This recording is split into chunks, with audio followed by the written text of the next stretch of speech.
आज साल का आखिरी दिन है ना। और कल से नए साल की शुरुआत। तुम्हारी एज में नए साल की बड़ी इंपॉर्टेंस होती है बेटा, क्योंकि एक एक साल तुम्हारे भविष्य का निर्धारण करता है कि तुम क्या करोगे।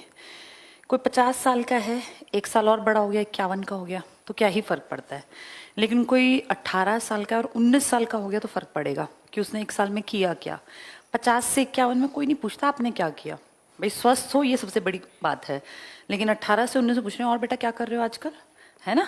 क्या डिग्री कर रहे हो, क्या डिप्लोमा, कमाई की तरफ क्या किया। तो तुम लोगों के लिए एक साल बहुत बड़ी चीज़ है बेटा। 2025 नौकरियों का साल है। बहुत सारी वैकेंसी हैं 2025 में।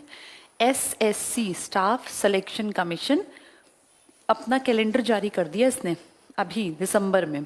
अगले साल एग्जाम किस किस चीज़ के लेगा। एमटीएस के पेपर होंगे, मल्टीटास्किंग सर्विसेज। मल्टीटास्क में 10वीं पास जो बच्चा है 18 साल प्लस का, वो फॉर्म भर सकता है। यानी 10th पास के लिए सरकारी नौकरी एमटीएस की आती हैं। बहुत ज़्यादा सैलरी नहीं होती, लेकिन एक पक्की नौकरी है, अगर मिल जाए तो कम से कम पैर जम जाते हैं। लगभग 30,000 के आसपास इसकी सैलरी है। दूसरी नौकरी होती है CHSL, combined higher secondary level. 12वीं पास बच्चा है जिसकी 12वीं हुई है प्लस 18 साल का हो गया, तो वो ये फॉर्म भर सकता है। उससे बेहतर है भाई, क्लास भी तो बड़ी हो गई ना, 35,000 37,000 तक की सैलरी। इसके बाद आता है CGL। ये काफ़ी टफ होने लग गया, क्योंकि बहुत सारे बच्चे जो बड़ी बड़ी पढ़ाइयाँ कर लेते हैं ना, उनको भी दिखता है कि क्या करें, तो वो इसके फॉर्म भर देते हैं, चाहे उन्होंने एमटेक कर रखी हो, बीटेक कर रखी हो, उससे भी ज़्यादा। CGL का मतलब है कंबाइंड ग्रेजुएट लेवल, यानी जिसने ग्रेजुएशन पूरी कर ली, BA BCom BA BSc BTech कुछ भी, बैचलर की डिग्री पूरी कर ली, वो ये फॉर्म भर सकता है। अगर तुम विश्वास करो ना बेटा, जैसे मैं तो हर साल देखती हूँ, जो इसके फॉर्म भरता है वो ये भी भरता है, वो ये भी भरता है। एक ही कैंडिडेट तीनों फॉर्म भरता है, क्योंकि नौकरी से बड़ा कुछ भी नहीं है आज के टाइम में। गवर्नमेंट सेक्टर सबसे ज्यादा सेफ है। इसके अलावा SSC की एक भर्ती आती है GD की, जनरल ड्यूटी।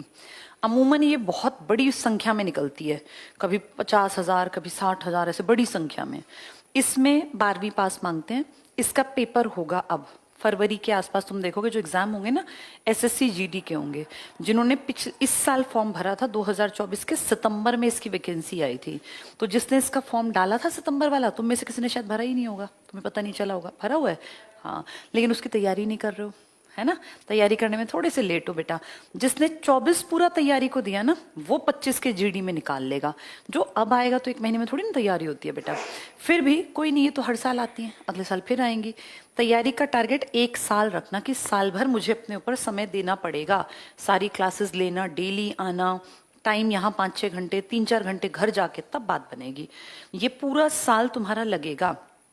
तुम ये मान के चलो तुम 25 में ही पढ़ना स्टार्ट कर रहे हो, क्योंकि एक दिन में तो तुम क्या ही ज़्यादा नॉलेज हासिल कर पाओगे। पर ठीक है, ये अच्छी बात है कि तुम 1 जनवरी से, जब हम छोटे थे मेरे फादर कहते थे जो 1 तारीख को काम करते हैं पूरे साल करते रहते हैं, ऐसी मान्यता थी पहले।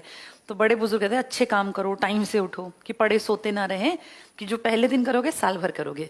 तो बड़ा अच्छा डिसीजन तुम्हारी लाइफ का है कि तुमने अब 30 तारीख से सोचा कि हम पढ़ लें। तो 30, 31, 1 कल जो है, पता नहीं कल सर छुट्टी रखें कि क्या, बता देंगे तुम्हें। तो ये अच्छी बात है बेटा कि भाई पढ़ाई के रास्ते पे तुम चल पड़े, 25 की शुरुआत कर रहे हो।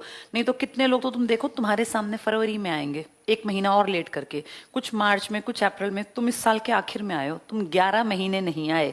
तो ऐसे बहुत सारे लोग अगले साल के 11 महीने भी नहीं आएंगे।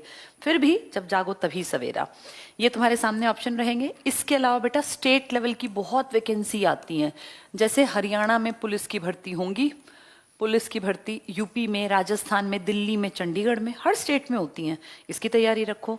फिर हर स्टेट में अलग अलग जॉब्स निकलती हैं, स्टाफ सिलेक्शन कमीशन उस स्पेसिफिक स्टेट का, जैसे हरियाणा का है तो HSSC लेगा, यूपी का है तो यूपी का बोर्ड अपना कमीशन लेगा, राजस्थान का, बिहार का।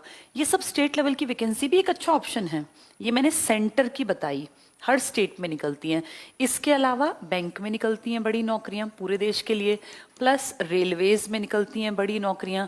मैंने शायद कल बताया था, रेलवेज में अभी 32,000 प्लस वैकेंसी बताया था मैंने ये, और बैंक में 8,000 प्लस। ये तो इस महीने आई हैं दिसंबर में। 40,000 वैकेंसी। जाके किसी भी जो ये कैफे होते हैं ना, साइबर कैफे, यहाँ जाके और पता कर लो, और जो तुम एलिजिबिलिटी पूरी करते हो फॉर्म भर दो। इसका फॉर्म भरोगे तब जाके 5-6 महीने बाद पेपर होगा, तब तक कुछ तो तुम्हें आ ही जाएगा।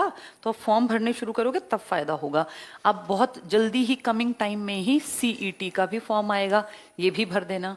तो बेटा नौकरियां तो बहुत हैं, बस तुम्हें मेहनत करनी है। दिल्ली में बहुत अच्छा ऑप्शन है DSSB का, Delhi staff subordinate staff selection board, ये बहुत नौकरियां निकालता है।